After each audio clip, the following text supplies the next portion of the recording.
I mean, for me as a finance expert, you know, anytime you hear about climate adaptation and resilience, the focus has always been on the cost. And I'm not afraid to admit it. I'm not ashamed to admit it.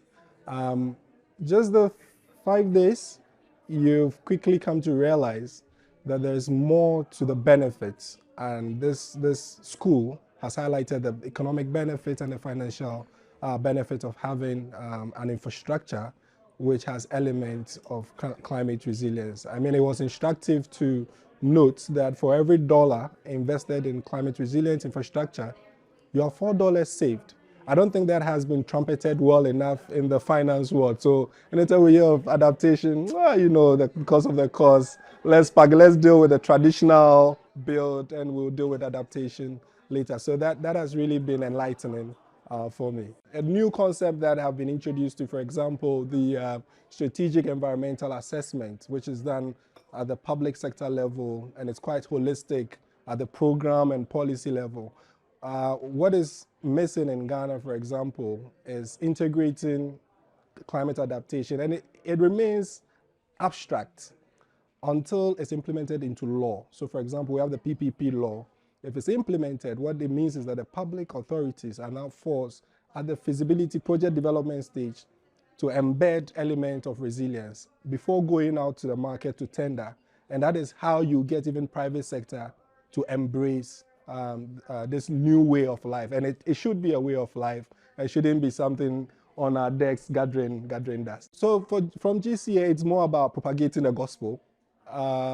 Continue what you're doing for institutions or for countries that require technical assistance.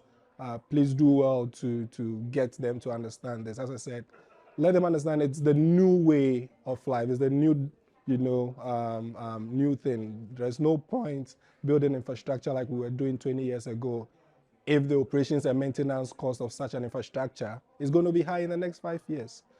So it's just do more of what you're doing.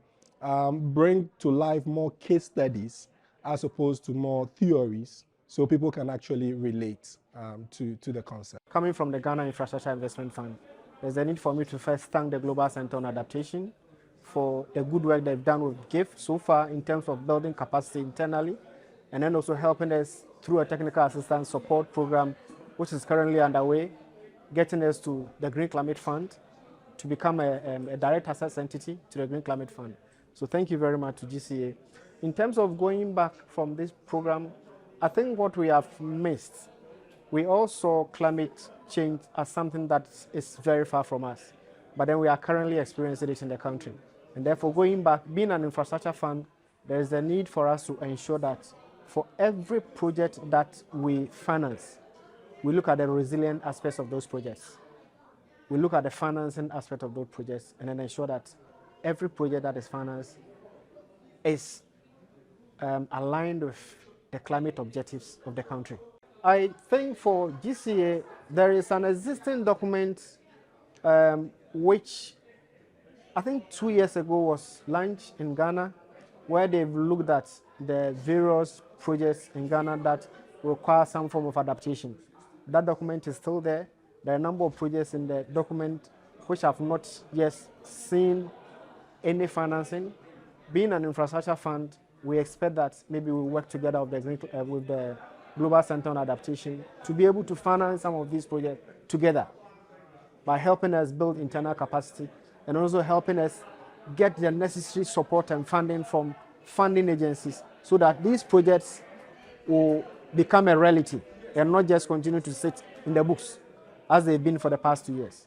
And then in terms of capacity building internally within the country itself, I think there's a lot that has to be done from the ministry level all the way to the governmental level and even our parliamentarians. I think there's a need for additional kind of capacity building so that at the national level we'll all be aligned.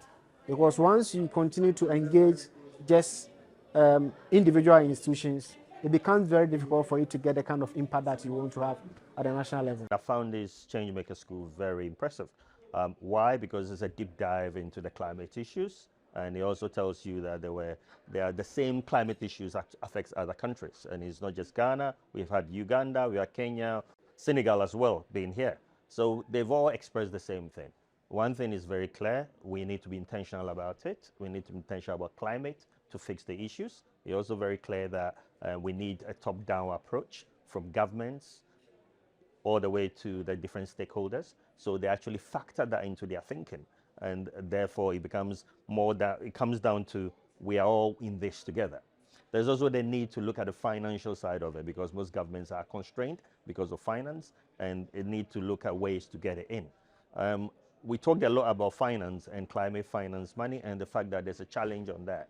So I'm actually very, very happy to say that GCA has been very good in supporting us through their TAP program for us to get some work down, the technical assistance program, for us to access the GCF funding, because we are actually accredited. We are working to be accredited, and they're actually doing a fantastic job supporting us. We hope that they can keep on, doing that for us, so that we get this across the line, and we hope to work with them in partnership for a longer term. So climate to me is a no-brainer, and therefore is going to be more like at the forefront of my mind now whenever we have new infrastructure projects, that we make sure that this is actually resilient and that we factor that into the financing.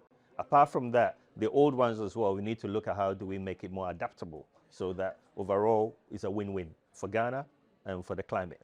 GCA can still be a partner in terms of most sponsors or most local sponsors actually have a challenge. They have a financial gap challenge. So wherever GCA comes in to give them an understanding of what they need to do to access external financing, it will be useful, because interesting enough, everyone hears about finance, but no one knows how to access it. So that is where GCA can be a partner with us, alongside us, apart from being part of helping us to get a technical assistance program through their TAP program and helping us to do the GCF. We are hoping that they also come down to the projects that we do, supporting the projects as well. And that would also mean the projects will hear it not just from us, but from GCA, who is actually helping us to access finance.